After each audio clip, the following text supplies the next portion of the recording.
Hello, hello, hello, hello. This is Dr. Kevin McGovern again, and you have reached the game show. This is episode number 3. So, for those who haven't been paying attention to episodes number 1 and 2, if you're looking for the Wheel of Fortune, Jeopardy, or Match Game, you are in the wrong place. The game show is an acronym which stands for my movement exam called the Graded Active Movement Exam. So, this show is going to be about back pain, and more importantly, a part of the back that's really a lot of people don't know, and that is your sacroiliac joint. So, we're going to take a deep dive into what that is, why it's there, and why it causes so much pain. So, I'm going to share my screen. So, the sacroiliac joint, how I would explain it to a layperson, if you're watching me here on YouTube, you can see. Basically, it's where the top of the upper part of our body meets the lobby, all right, which is essentially our pelvis. So the spine, which has 26 vertebrae, comes down and makes an arrowhead or yield sign looking shaped bone called your sacrum. The tip of that's called your tailbone, and that's the bone that we can feel right above the crack of our butt, right essentially below the belt line of our pants. And that is all one beam essentially. So when we hook into our pelvis, we have two very odd shaped bones, okay, and those are called your ilium. As you can see as I rotate this around, they're kind of very odd shaped, and the joint that they make is your sacroiliac joint, which is right here, and it's very kind of rough and not smooth. It's held together by some really weak ligaments, and for women, really they feel that the sacroiliac joint is there. That's because it essentially dislocates during pregnancy to fit the child down the birth canal. Um, the whether the child comes out C-section or natural birth, during pregnancy, the hormonal changes dissolves the ligaments that hold it together, so that it may dislocate to fit your child through the birthing canal. So, um, if you're a mom listening to this and you're 2 or 3 years postpartum and you have back pain, well, you should have been sent to physical therapy to fix your pelvic floor muscles, regardless if you had a C-section or not. So, the sacroiliac joint is a vital area of the back. I call it the kind of the stop buzzer, meaning you'll throw your sacroiliac joint out of place, like lifting a couch or lifting an air conditioner, before you do your back or do something that's really bad, because the discs in our back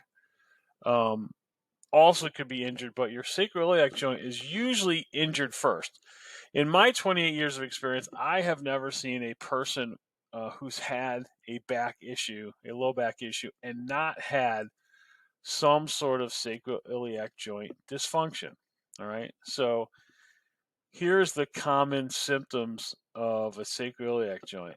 Okay. You wake up in the morning, it might be stiff, get in the shower, feels okay, do something, it's good throughout the day, and even might feel great. You start moving around, and then you sit down for 5 minutes and go to get back up, and you're like Quasimodo.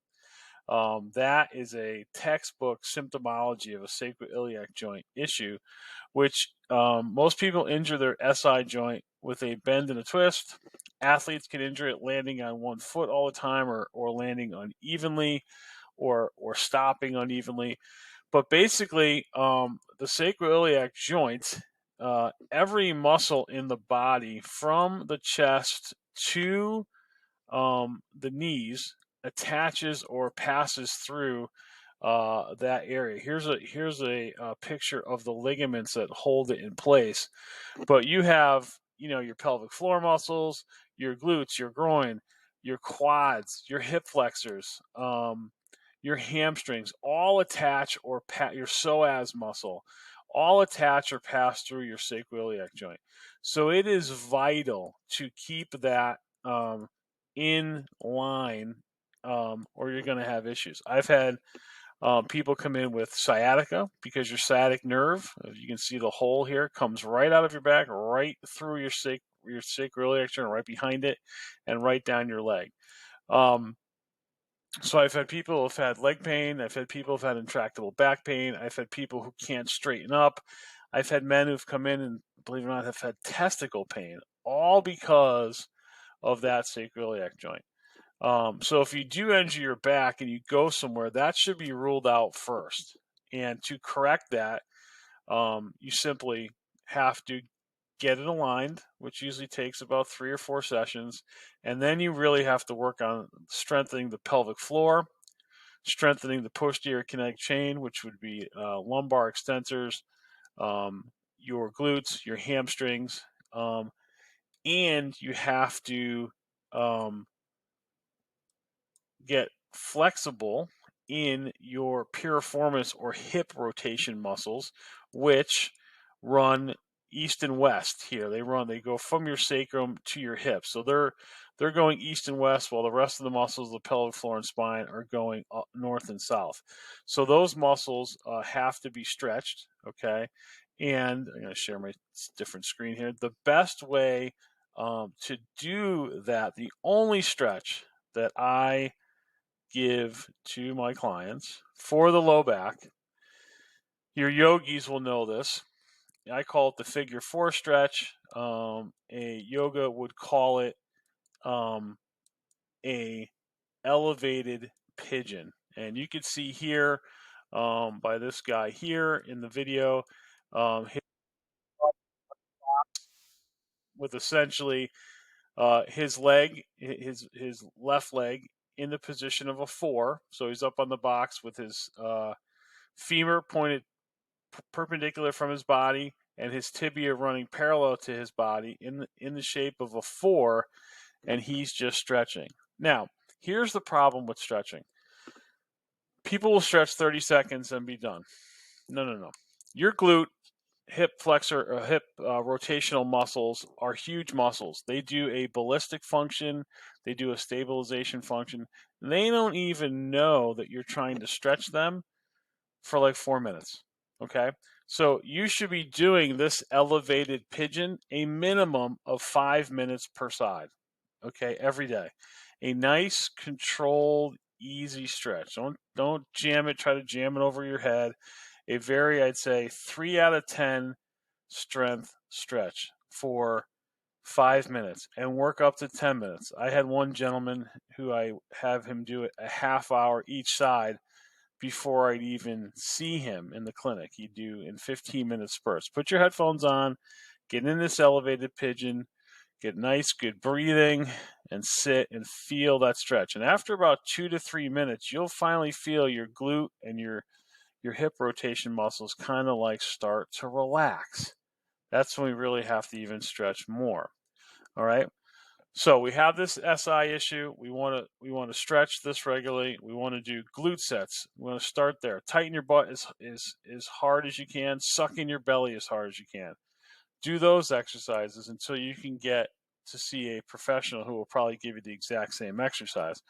But the SI is fixed with stretching, with lumbar stabilization, and with movement correction. Okay, the squat.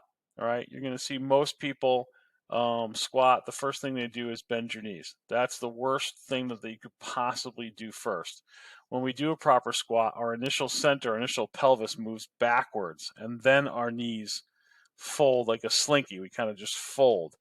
All right. Essentially, remember, the impulse comes into the brain, to the spinal cord, and out to the extremities, working proximal to distal, each joint.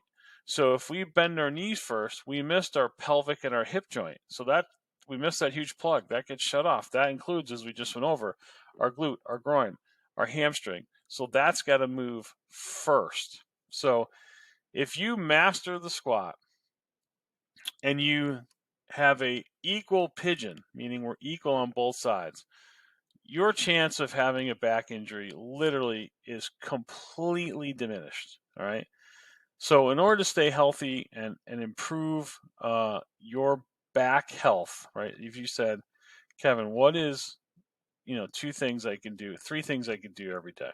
Okay, number 1, lie on your belly, squeeze your butt as hard as you can, hold for 5 seconds, and do 50. Those are called glute sets, all right? Next thing, turn over onto your back with your knees bent and your feet flat. Suck in your belly and tighten your glutes at the same time, okay? Hold 5 seconds, do 50, okay? Learn how to do a proper squat and do this pigeon. If you do that every day, like brushing your teeth, you will have a very, very healthy back. Now, it doesn't happen overnight, okay? You have to work at this, all right? We have no one comes in to see me with perfect movement, okay? It takes time to correct that movement because the body gets into these movement patterns. So take your time, master the squat, master the elevated pigeon, master glute sets, master tightening your belly, and you will have less and less and less back pain.